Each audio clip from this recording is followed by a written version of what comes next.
یہ جملہ بڑا عام ہوتا جا رہا ہے، کسی کو کچھ نہیں کہنا چاہیے، بس میٹھی میٹھی باتیں، ٹھنڈی ٹھنڈی باتیں، سب کو ساتھ ملا کے امت کو جوڑنا چاہیے، امت کو توڑنا نہیں چاہیے۔ سنا نا آپ نے؟ یہ اکثر مولویوں کی زبان سے بھی سن لیتے ہوں گے، امت کو توڑو نا جی۔ آپ توحید کی باتیں کرتے ہو، سنت مصطفیٰ کی باتیں کرتے ہو، بدعات کا رد کرتے ہو، اس سے امت ٹوٹتی ہے، جڑتی نہیں۔ ہم نہ عقیدے کی بات کرتے ہیں، نہ ایمان کی بات کرتے ہیں، نہ سنت کی بات کرتے ہیں۔ ہم کہتے ہیں نماز پڑھ لو اتنا فضیلت ہے، روزہ رکھو اتنی فضیلت ہے، حج کرو تو اتنا۔ ہم فضائل بیان کر کے امت کو جوڑتے ہیں۔ میں کہتا ہوں امت کو ضرور جوڑو، تھوک نال نہ جوڑو، ایلفی نال جوڑو۔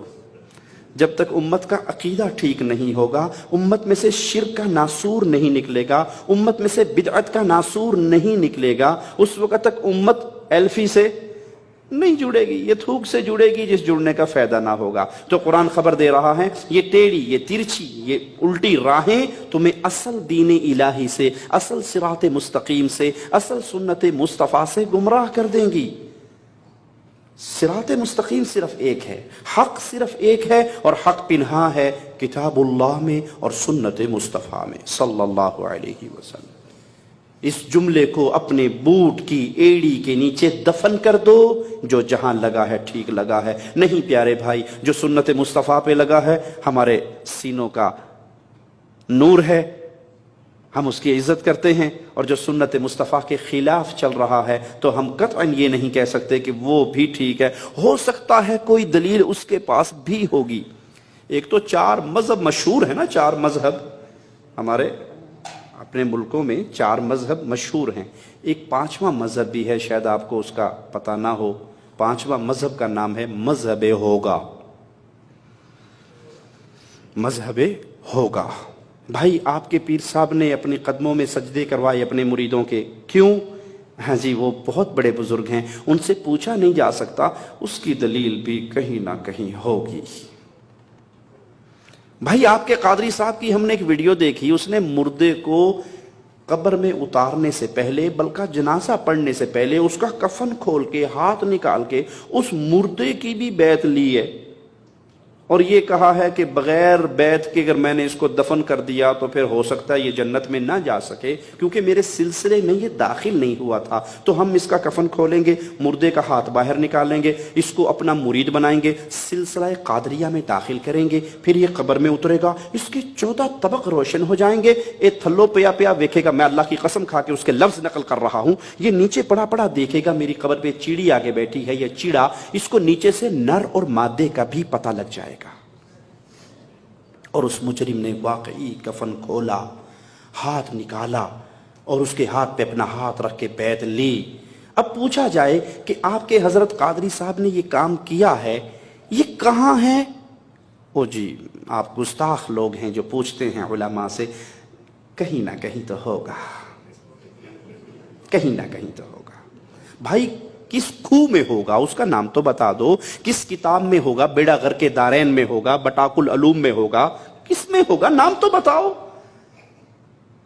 محمد کریم صلی اللہ علیہ وسلم کی سنت کا دشمن ہے وہ انسان جو یہ سمجھتا ہے جو جہاں لگا ہے ٹھیک، اور یہ وہ دروازہ ہے جس سے بدعات کا سیلاب داخل ہوتا ہے۔ ایک بدعت نہیں آتی، بدعات کا سیلاب آتا ہے، جو جہاں لگا ہے ٹھیک۔ کوئی سینہ پیٹ رہا ہے ٹھیک ہے، کوئی کوئلوں پہ کوئلے جلا کے ماتم کر رہا ہے ٹھیک ہے، کوئی گھوڑے کے نیچے سے گزر رہا ہے ٹھیک ہے، کوئی گھوڑے کا تھوک چاٹ رہا ہے ٹھیک ہے، جو دلدل کے سامنے آ کے رکوع کر کے اس کے کان کے اندر بولتا ہے مجھے بیٹا چاہیے، 9 مہینے سے پہلے حسین کی دلدل اس کو بیٹا دے دیتی ہے، ٹھیک ہے، جو جہاں لگا ہے ٹھیک ہے۔ محمد کریم صلی اللہ علیہ وسلم پہاڑ پہ چڑھے تھے، اہل مکہ کو مخاطب کیا تھا اور کہا تھا قولوا لا الہ الا اللہ۔ ایک جملہ، سب غلط ہیں، ایک جملہ سچا ہے۔ کفار مکہ نے آ کے ابو طالب کے سامنے شکایت ہی یہ کی تھی، تیرے بھتیجے نے گھر گھر میں لڑائی ڈلوا دی۔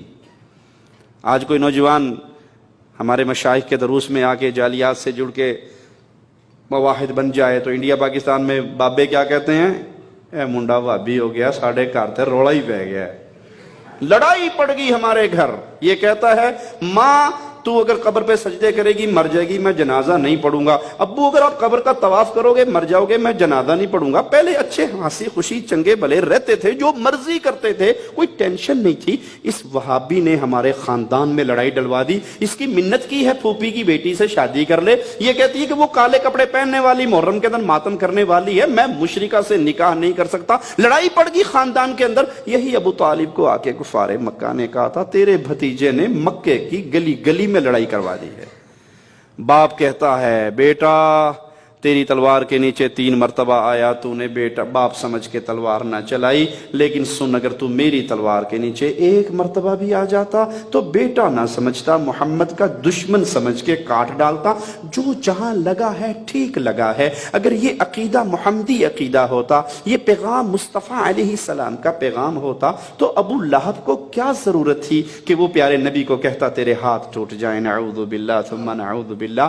ابو لہب کو کیا ضرورت تھی کہ وہ مصطفیٰ کے پیچھے پیچھے چلتا ہوا جاتا اور کہتا نعوذ باللہ یہ مجنون ہو گیا ہے، اس کی بات نہ سننا۔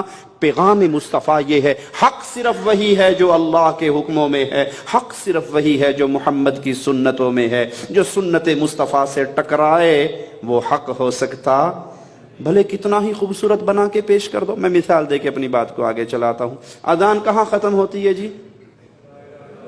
لا الہ الا اللہ، اذان کا آخری جملہ ہے نا۔ اگر میں آج سے اذان ختم کرنی شروع کر دوں لا الہ الا اللہ محمد الرسول اللہ صلی اللہ علیہ وسلم، میں نے کوئی غلط جملہ تو نہیں کہا، کوئی گناہ والی بات تو نہیں کی، کوئی برے جملے تو زبان سے نہیں نکالے، لیکن اذان کا اختتام پہ اگر میں نے یہ اضافہ کر دیا، یہ اضافہ مجھے جنت میں لے جائے گا یا جہنم میں؟ حالانکہ میں تو محمد کریم کا نام لے رہا ہوں، کلمہ پورا کر رہا ہوں۔ اسی لیے مولا علی سیدنا علی نے کہا تھا رضی اللہ عنہ وارضا، عید کی نماز سے پہلے 2 رکعت پڑھنے والے کو دیکھ کر تیری یہ 2 رکعتیں تجھے ہلاک کریں گی۔ اس نے تڑپ کے کہا تھا علی رضی اللہ عنہ وارضا، زبان حال سے اس کے جذبات کی ترجمانی کرنے، ہاتھوں ہوڑا رکھو، انہا سخت فتوہ نہ لاؤ، میری 2 رکعتیں مجھے ہلاک کریں گی؟ میں تو اللہ کے لیے نماز پڑھ رہا ہوں۔ کہاں پڑھ تو اللہ کے لیے رہا ہے، لیکن عید کی نماز سے پہلے محمد کریم نے عیدگاہ میں کوئی نفل نہیں پڑھے صلی اللہ علیہ وسلم۔ کہا کوئی بات نہیں، نبی نے نہیں پڑھے کوئی بات نہیں، کام تو اچھا ہے نا، میں پڑھ رہا ہوں اللہ کے لیے پڑھ رہا ہوں، گناہ تو نہیں کر رہا۔ کہا اگر یہ اچھا کام ہوتا تو محمد کر کے جاتے، امت کو بتا کے جاتے۔ قرآن دعوت دے رہا ہے آ جاؤ سنت مصطفیٰ پہ بدعات کو چھوڑ کر سیدھے راستے پہ آ جاؤ، ٹیڑھے راستے پہ نہ چلنا۔ ذالکم وصاکم بہ لعلکم تتقون، یہ اللہ تم کو تاکیداً حکم دے رہا ہے تاکہ تم متقی رہو۔